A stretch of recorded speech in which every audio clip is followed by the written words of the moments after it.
नमस्कार विद्यार्थी मित्रांनो, इयत्ता 5वीच्या शिष्यवृत्ती परीक्षेमध्ये वर्णमालेनुसार क्रम ठरवा हा प्रश्न हमखास येतो. पहा, खाली तुम्हाला 4 शब्द दिलेत आणि त्यांचा आपल्याला वर्णमालेनुसार क्रम ठरवायचा आहे. अक्षर, अवाक्षर, अनादर आणि निरक्षर. तर हा प्रश्न तुम्ही कसा सोडवणार? चला आपण पाहूयात. तर हा प्रश्न मगाशी आपण वाचन केलं आणि मी या प्रत्येक अक्षराची काय केली? फोड केली. आता आपण पाहू शकता अक्षर अ. आता क्षची फोड कशी केली आहे? क अधिक श अधिक अ. नंतर र ची फोड कशी केली? र अधिक अ. त्याचप्रमाणे आपण अवाक्षरची फोड करून घेतली अ अधिक व अधिक आ. बरोबर की नाही? क अधिक श अधिक अ आणि र अधिक अ. याप्रमाणे. त्याच्यानंतर अनादर. आता पहा अ ची फोड कशी केली इथे? अ अधिक नाची कशी केली आहे? न चा पाय मोडलाय अधिक आ म्हणजे स्वर.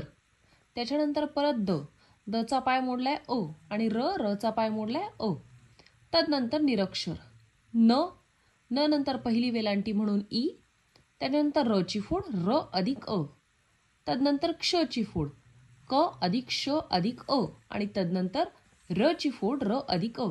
याप्रमाणे जर आपण गेलोत तर आपल्याला नक्कीच आपला म्हणजे प्रश्न चुकणार नाही. पहा आता तो आपण क्रम कसा ठरवणार? इथे तुम्हाला दिसत आहे अ अ अ आणि न. मग सगळ्यात पहिली ही 3 अक्षरांपैकीच कुणीतरी येईल. हे पहिले तिघं पण सेम आहे म्हणून आपण दुसऱ्या अक्षराकडे वळूया.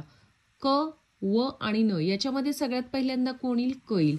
म्हणून हा क्रमांक 1 ला येईल. बरोबर की नाही शब्द? तदनंतर व पहिला येईल की न पहिला येईल? सांगा पाहू मला.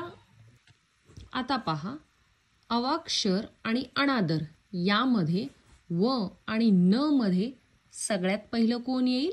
हा न येईल. बरोबर की नाही? म्हणून हा शब्द आला 2 नंबरला आणि तदनंतर व येईल. म्हणून हा शब्द आला 3 नंबरला.